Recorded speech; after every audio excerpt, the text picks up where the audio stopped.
Welcome. Hello, beautiful souls. Jenna and Heather are back. The Eternal Compass is back for season 2. This feels so amazing. Jenna and I want to start this first session tapping into and remembering why we are here. And so we want to share with you something that we wrote together in collaboration earlier this year in January, I believe, when we were getting ready to start all of this. So the show will consist of divinely guided material based on what is in the field at the moment, where conversations are held between two feminine energy practitioners. The brand exudes a soft, gentle strength, empowered by the depth of conversations, guided by the heart, with a playful mix of powerful life themes that everyone deals with on a daily basis, including motherhood, spirituality, relationships, business ownership, and so much more. We have created this podcast for us, a sacred space for us to heal and speak and flow. If others resonate, great. If not, that's okay too. It's a grounded container to hold the truth and power of the feminine flow and masculine clarity. This podcast is for female seekers, visionaries on spiritual, soul-led paths, exploring their inner connection to source and their desire to tap into and strengthen their connection to their own navigation system. The eternal compass, where life plays and the heart speaks. Wow. And so I would love to know, Jenna, after reading that, listening to that, because I can feel that that has stirred up some rememberings and some really beautifully powerful things within me. So I'm curious if that stirred anything for you, and if so, what was it? What is it? A lot. The first is I feel really proud. I think that's the first feeling that I want to bring in. I feel really proud that we were both in a time and a space where we were feeling and we needed a space to speak and be held and be witnessed. And I feel like we really did it justice. We really created that and then some. And there were so many words. Initially, when I was listening, I wanted to pick up my pen and start writing them. Soft, playful, all of these like really beautiful words that just, I think, naturally came through for us, where the eternal compass herself guided us. And then I was like, nope, I just want to sit and I just want to listen and witness without feeling like I need to write things down. So I feel really proud. I feel really honored to then land in this space again for season 2, because that feels like such a beautiful foundation to come back together and feel into where we are now with that grounding intention. What about you? When you read it and as you're reading it and listening to it, what did it stir up for you? Have a lot of peace about it. I think it comes from that place of pride in having created something that I feel grateful for, that I feel like it did for us what we were wanting it to do and why we created it. But then I also feel this piece that like we did her justice, because the eternal compass really was an energy that we were feeling into, and it was really beautiful to follow that with you and just to let us be guided by her. Like she was stewarding us, but we were stewarding her also. And there's a lot of just peace in that, and feeling like, and we talked about, did you go back and listen to the season 1? And I haven't really. It feels like that's lifetimes ago. And just knowing that even though that feels like lifetimes ago, to reread this and to be reminded of like where we were when we wrote this, we are still like, it is still the same. Like, that thread is so true still, and I think that's because it was and is the energy of the eternal compass. It's a container that feels so expansive and, like, we're able to expand in it, that we can evolve and it can evolve as well, but, like, this thread remains true. Mm. It's really beautiful. Yeah, it's like a constant true north with all of the change, with all of the death and rebirth and destruction, resurrection, all of that that many of us can feel on a remembering path.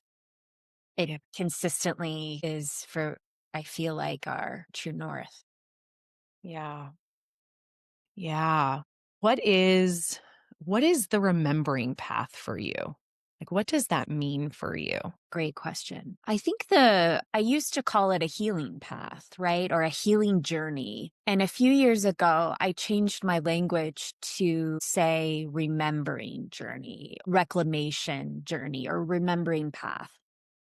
And I think the intention behind that was when you're initially walking the path of self awareness and transformation, you do embark on a lot of healing, a lot of exposure of the wounds, trauma, triggers, all of that, nervous system regulation, for me anyway, right? And so that was a lot of healing. I was walking a healing path. But then I felt like once I had done that work, that iterative work, and there still is that work. I don't want to say it goes away and I'm healed. It's not that.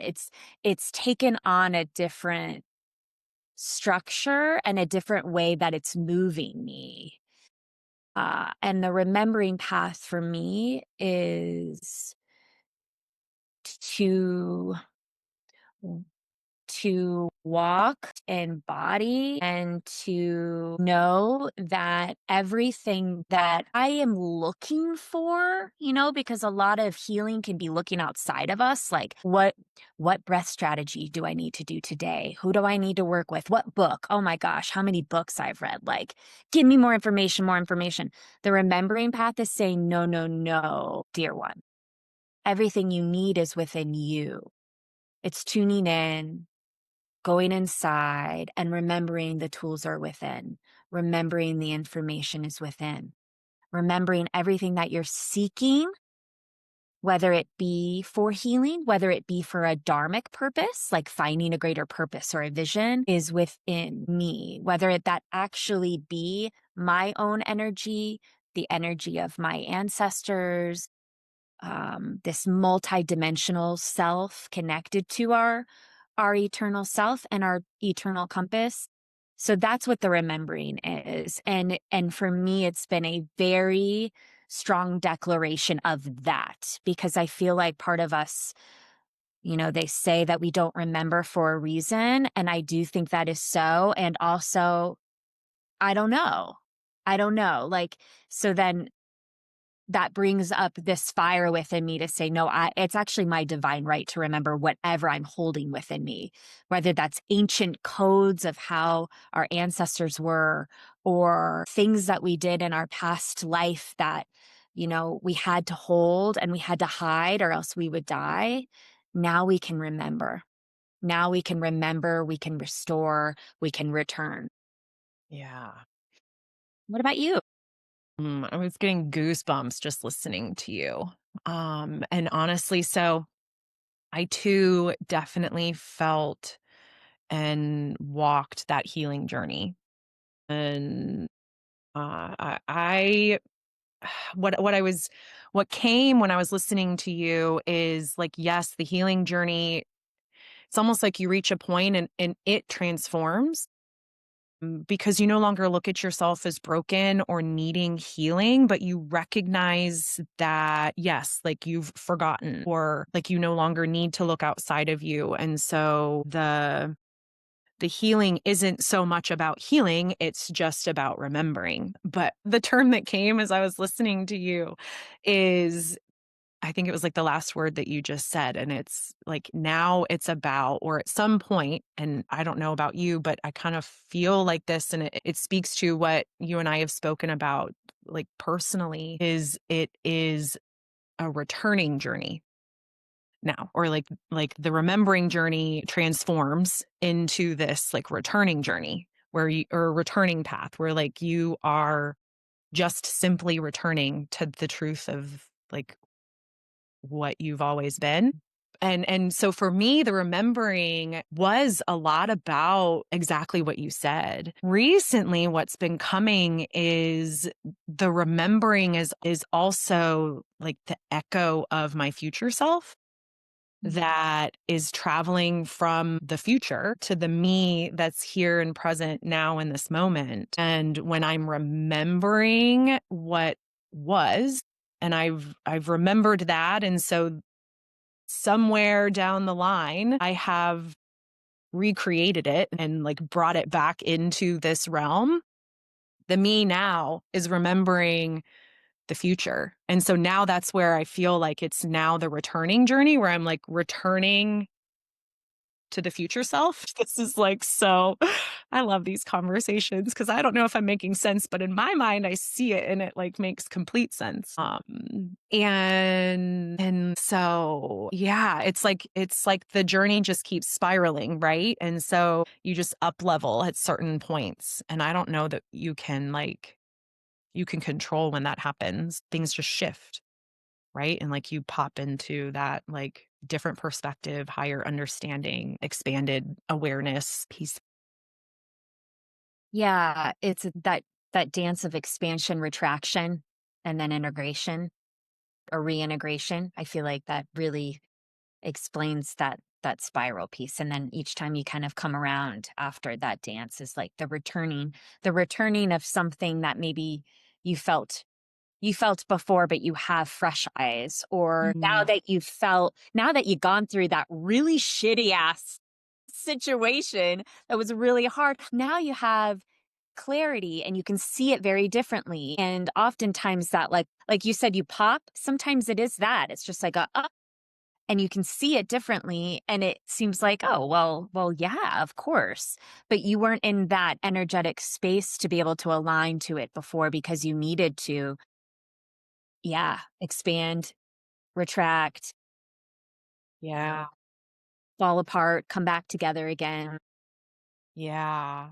I feel like I can relate to that, like in my personal business here. I feel like there's something that shifted in me where now I can see things that I know have been in my field, but I couldn't understand like how it clicked. My brain just didn't and my body, like I couldn't embody it. And so it just would have felt really faked and forced and so I never did it. But now I can see it with clarity and I'm like, I can do that. And then it's like, it's like, oh, look at me, I'm doing this. But I could never have done it before because I didn't remember that I could do it. Mm. And so then there's that like returning to the remembering and just embodying peace. Yeah, the two words you just said, faked and forced. I feel like when you choose to be on a remembering path and then returning path, there's no fake, there's no force. There like you absolutely can't function in that way anymore. There isn't as much persona. There not a lot of the persona dies, which is really uncomfortable. I've been going through that. It's really uncomfortable when aspects of ourselves we've created that have been successful, that have gotten us to where we need to be, but we're no longer aligning to them anymore. They're not our aspect of our eternal compass anymore. Maybe they were, at some point, but Yeah. yeah, Do they're you want to open up and share a little bit on what you've been moving through and what life yeah, has brought you? yeah. Let's see. The past 2 months have been the most beautiful chaos I think I have ever experienced. Maybe not. We always say that as we're going through it, right? Well, now that you're a little bit more on the other side of it. Yeah. Mm. So July and August were massive, 2 massive months for me. There was a lot of creation, right? Of calling in my first retreat as a host and a facilitator with Root and Rise. Yay. That was massive. So that was a huge calling.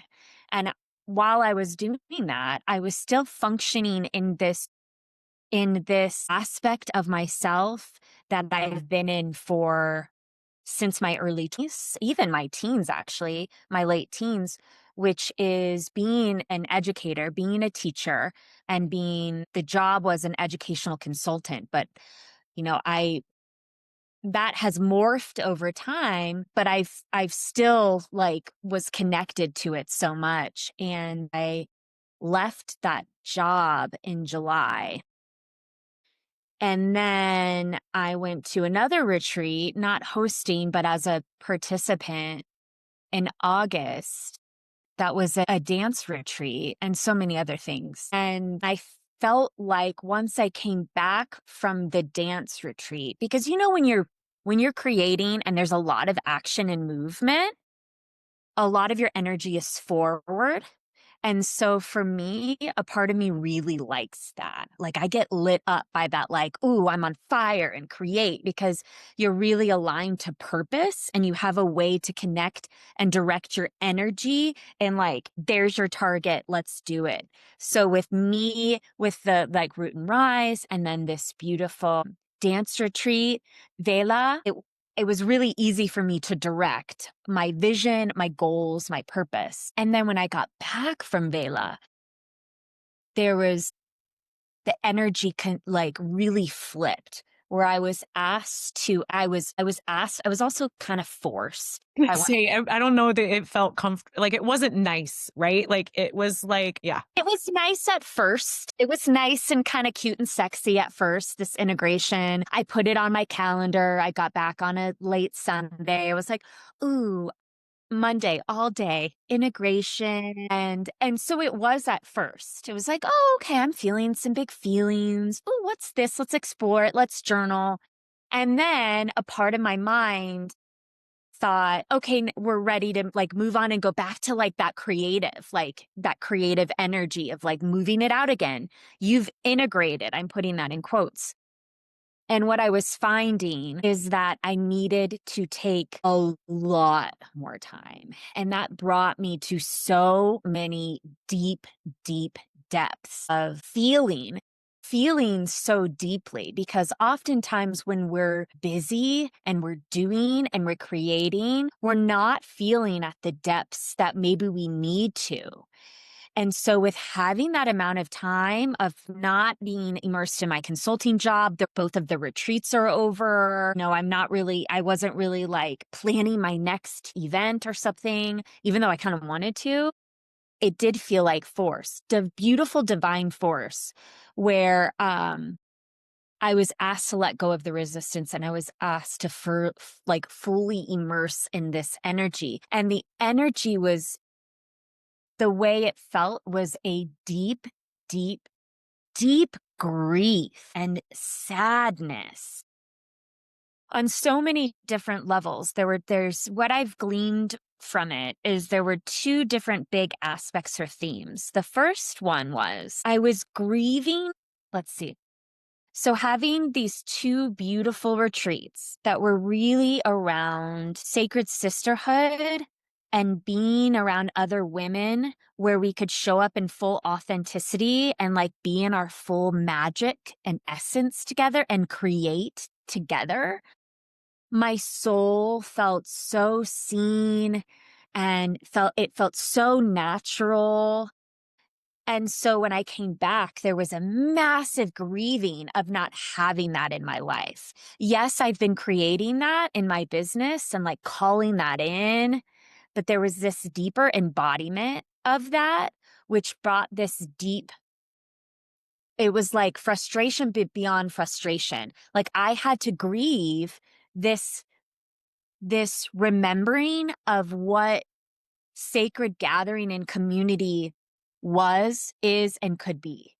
Like I remember living in a community and waking up and being immersed around people that see me, that understand me, that I create with them, whether it even be like creating fire, creating a meal, creating a ritual, creating magic in the day to day. Like it was just that, and it was so natural and normal. And so not having that in my day to day when I came back, there was this massive kind of discord that brought a lot of unease in my body.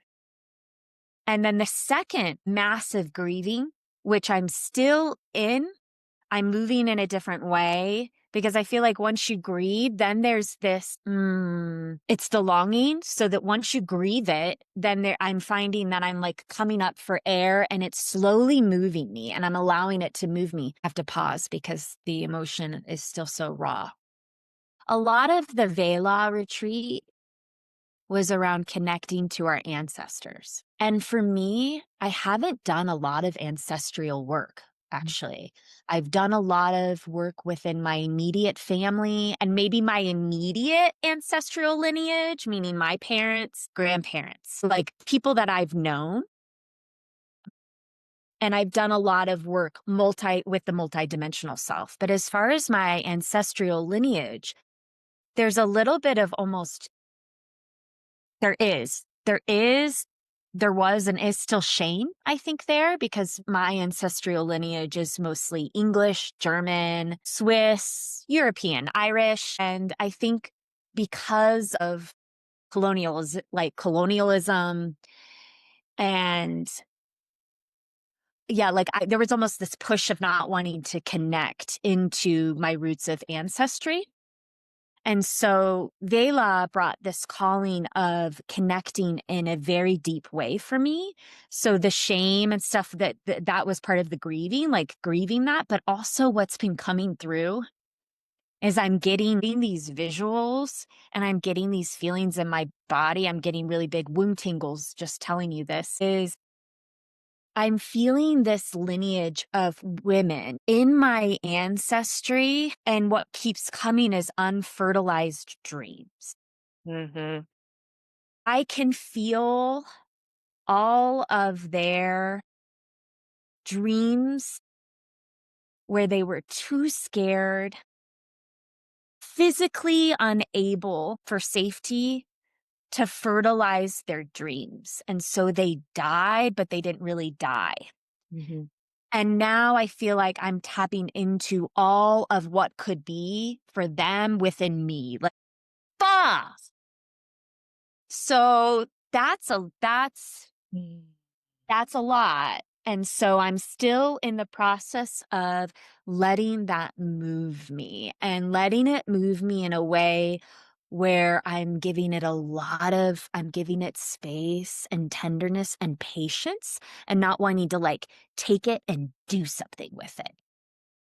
So, yeah. Yeah, the death of the old, but like the birth of the old is what's possible in this on this remembering returning path because like how many people humans souls have walked this planet and because of what was going on in the world, what time, they were living, like this stuff wasn't able to be birthed. It wasn't able to come through. They weren't in a place to remember their power or step into it or and then, definitely not able to embody it. And it feels like this time where we all are right now is just for all of this to like come through, right? Which is the most beautiful and also it can be quite a lot. It has stirred up a lot of feelings within me. Yeah. Well, it's because when we're tapped into this and we know what we're being called to is going to just literally shatter all of our comfort, like the comfort zone. The ego has nowhere. It's not comfortable anywhere. And that's where for me, I've moved through this kind of ego healing the masculine healing, where the masculine has to remember its soul and that it's worthy of this connection and it's worthy of building like these unfertilized dreams, like the dreams of the heart, what the soul came here to do. And that, I Love mean, that. that's one of the things that I've deeply remembered is like my inner masculine, I feel has remembered my soul. My soul has been remembered. So when I say like, I am remembered, I am remembered. I have remembered myself as like that multidimensional being. And it's wild to walk like that, to walk in that. Yeah, because that's a totally different way of existing, moment to moment, how we show up, how we be, how we honor, what actions we're taking. It's a totally different construct. Well, the identity is not aligned with the wounded self anymore. And that's where I feel like for me there's up leveling and as you integrate and an aligning with like yes, you've had things happen, but you're not like that wounded story does not have to be yours. It does not have to continue. And the wounded stories of the past have taken place, but they don't have to continue. Like we can choose to move forward differently and see ourselves differently and see our path forward differently.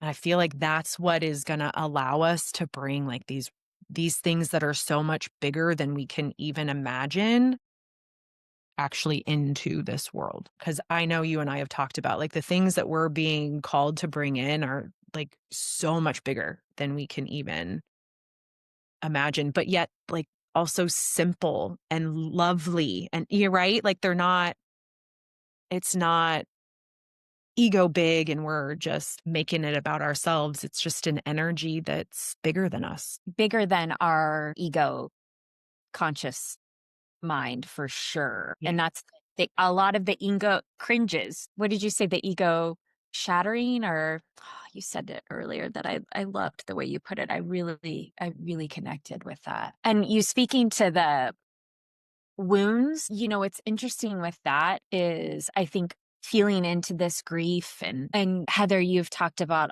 using that word bridge, that we're often the bridge. I see the eternal compass as this 0 point connection where then, once we have healed wounds within this lifetime, then we're looking at multidimensional self, like up and down this way. But then we have an opportunity to heal our like ancestral wounds and the lineage on this way too, which sometimes that's what happens is we get called into a space where the energy doesn't feel fully like ours, but we have the capacity to be able to witness and heal it and restore it, like restore that strong thread again. I That's what I kept saying, last week, because full disclosure, we were planning on recording last week. We showed up and I think we talked the day before and I was still in it, and Heather was supporting me a lot through it. There were a lot of tears and so we had made a plan, okay, the following day, I will speak to it. I'm going to just be in it. But when we showed up, I was still so in it.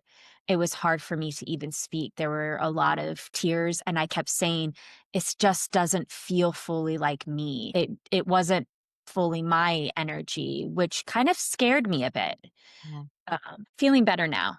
It's amazing what a week of deep immersion and slowing down and witnessing how profound that can be and how much change that can bring. Like massive change, but also really subtle in the physical, if that makes sense, but massive energetic change. What a gift that I had that time to do that I had sacred time to do that. Yeah. I mean, it is something that just our world is not set up and maybe you're listening and you work a 9 to 5 and and you don't quite understand how you can have enough time to like let things move through you. And it's just one of those things where if you're called into the kind of space that allows for this, then it's like you're just meant to be open to it. Or if you're called, then you create that space, because there are so many of us that are still working 9 to 5s that just don't have the time to let ourselves experience. And you talked about being busy. We really, this world is made to be busy and creates the distraction, and we allow ourselves to be distracted and ourselves to be busy to not remember. Like that's what helps us That's not intentional. remember. And big piece of that remembering aspect of the journey for me has been this deep, deep feeling. It's literally like there are felt experiences trapped in like the collective psyche that if we experience something or and are open and allow and able to allow the emotions and things to be felt, and like you talk about kind of clearing ancestrally, it's also then where we can tap into and clear collectively. And that's some of the work I feel like after Trip passed that I was called into, with this loneliness, this being alone. And it's like experiencing that illusion or that separation from self, from soul, like the split of the soul. But also remembering the unconditional love of wholeness, of whole self. And then like feeling that loneliness of it not being here in my present with anybody, but felt within myself. That deep feeling and deep remembering, that was really awful, honestly, because the loneliness just fucking broke me. Honestly, like there were just so many days and so many nights where the loneliness within just fucking broke me. I mean, I cried, and like my heart just broke. And I knew it was partly mine, but again, like it was so much bigger. And it was just this like grief of it not, of the unconditional love not being present in the physical, of remembering what it used to be like. And then, yeah, like just the loneliness of not being connected in that way. And so I feel like that it's just the remembering is just this unlocking within us of these felt experiences that must be felt in order to be released so that we can move on and not carry that with us anymore into the next present moment, right? Right. Yeah. I mean, it makes, if energy never dies, but is just transmuted, Mm, mised into other energy, and if aspects of our multidimensional self we're not able to transmute and alchemize energy, and our ancestors, it's like we hold that in our energetic field, and or not even our field. I just got a visual of, it's like, well, here's our field, and it's almost like these threads, choo, choo, choo, choo, choo, and once then we're able to feel or witness, they're like activated. It's like a line when they're activated. And then you have access to feel that energy again. But in order to transmute it, in order to alchemize it into something else, turning, what is it, lead to gold, or you feel what was felt before, you know, um, either aspects of you that you felt before and got stuck. And that's what we think of when we think of traditional healing, is like, oh, we've got these feelings and they're around our field and we got to feel the feelings and all of that. But then there's also, when we have access to those different threads and stuff, then we have access to energies that are coming into our field where we're called and we're ready. to then feel, witness, and transmute it, alchemize it into gold, alchemize it into something that will be so beautiful. Like I know that everything that I've been, called to feel and experience and witness, it will turn into something so beautiful. And I just have to trust that. And that is a process. And so I want to go back to, that invitation of, if you're listening and you are in a very busy, busy job, I think it first starts with the aspect of just making time for yourself, sacred time for yourself. That is number one, wherever you're at in your journey, because when we can take time to stop the doing and to be, the being is where we can then start to get those feelings and those nudges. And everything that we feel has an invitation, has a medicine to move us to where we desire to be. Sometimes it's beautiful and it's expansive and sexy spiritual work. And then sometimes it's not. Sometimes it's extremely uncomfortable and in every sort of way. And both are so. Both, not one is bad, not one is good. Both are so. And so, just even if taking time each day, sacred time to just be in quiet and stillness for a few minutes a day, is that it's declaring, connecting to your eternal compass, seeing what's there and seeing how she wants to guide you. Yeah. Yeah. The image of the threads really got me, Jenna, because what came is like it's not just trapped in our fields, but it's trapped in our DNA. And that's the like ancestral healing, like for our genetic lineage, but also again, like it's epigenetic and collective. Like what we take on in this life to release and move through. And as we do the clearing, like we're literally unlocking all of that quote unquote junk DNA, Right. like nobody knows what it is, but like that's the gold.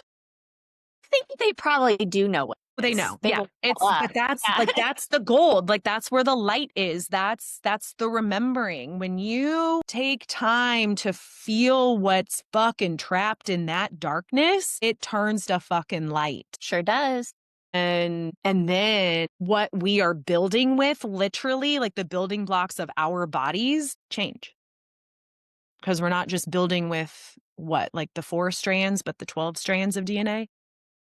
I think there's more. And then if we're building with that, then and remembering with that and returning with that, then literally our reality, what we can build with that is limitless. But we have to be willing to sit in what is so uncomfortable and just hard to sit in. I'd like to share something that you said to me that really helped me. And it was, I kept saying, we were obviously conversing with language to try to see what was going on and how Heather could help me. And I kept saying, this feels bigger than me. And also I kept saying, I just don't know. I don't know. I don't have the words for it. I don't know. Nothing's coming. I almost kind of felt numb in a way, but I was like, I don't know. And she said, can you give yourself permission to fully say, I don't know? And that gave me a lot of freedom, because I think sometimes when we're feeling so deeply, it's okay to give ourselves permission to say, on a conscious level, I don't know. I don't know what this is. I don't know where that's coming from. And I don't have all of the, little answers of how to fix it.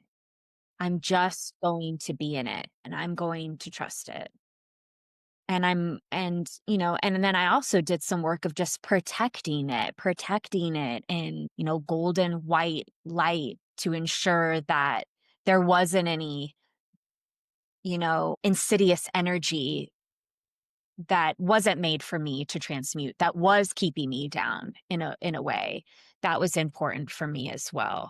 That is a really important thing I want to just tap into because I have personally witnessed and have seen within myself, my children even, clients where we have taken on other people's shit and we've allowed them to project and dump, and then we are literally transmuting and moving through things that are not ours. And that's really where like the emotion release for me is so powerful because there's so many emotions that we absorb or other people just kind of, again, like unconsciously like tap in. And then we're dealing with stuff that and we're thinking we need to remember and we need to do this work and like all this stuff, and it's like let's just clear that out, let's just quickly remove all of that, and then we can find some clarity on what really is ours.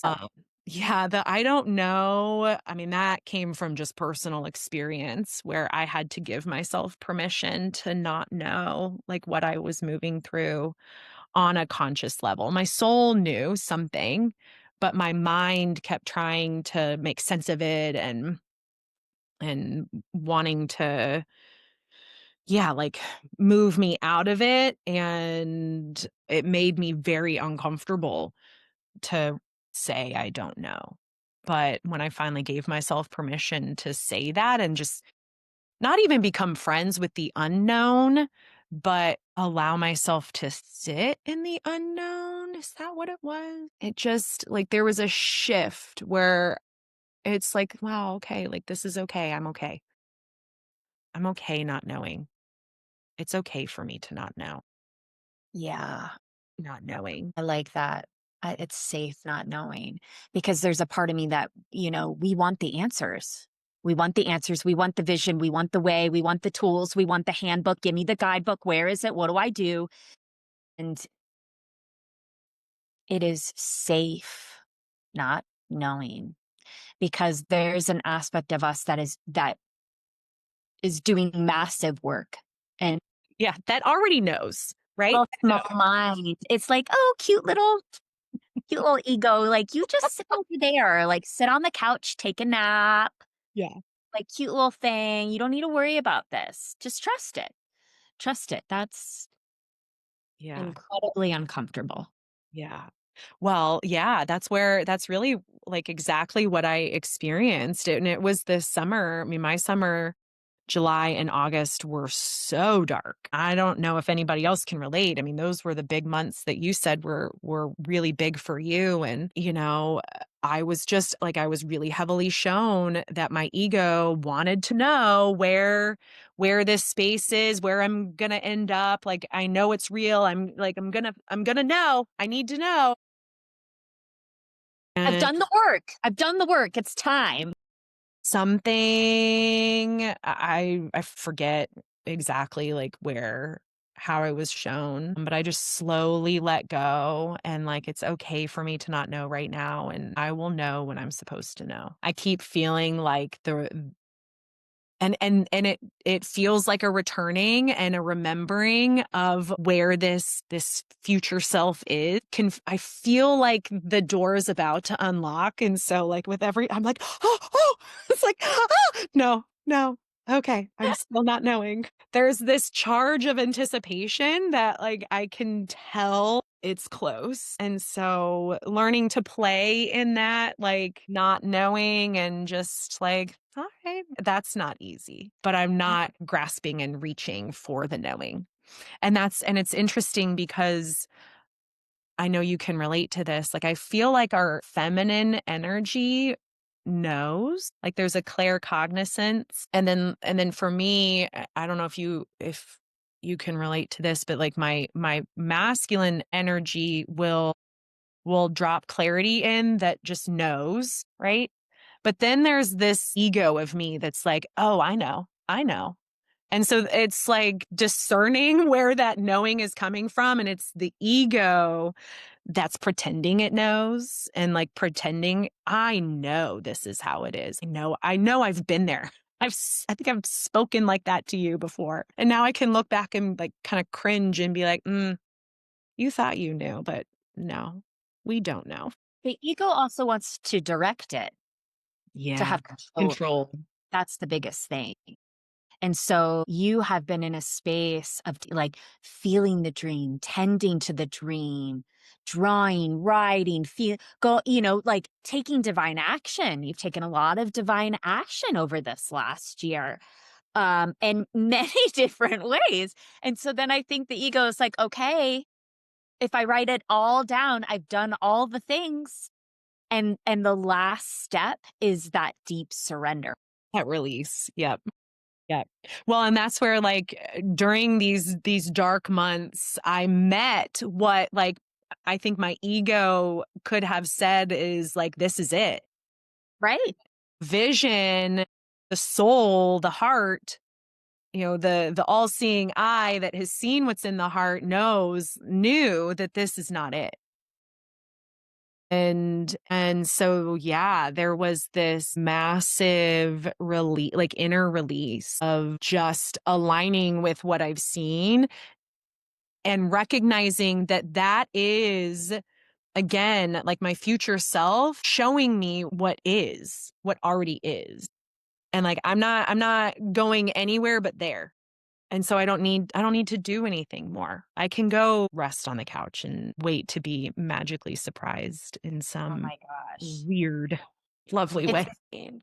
Yeah, It's like it was okay. a question I had, and I lost it as well. So it's a really beautiful place to start, Jenna. I'm really excited to be back and excited to see what wants to come through and is brought through during this time here. Yeah, that's beautiful. Blessings be for the remembering. I love it. Thank you.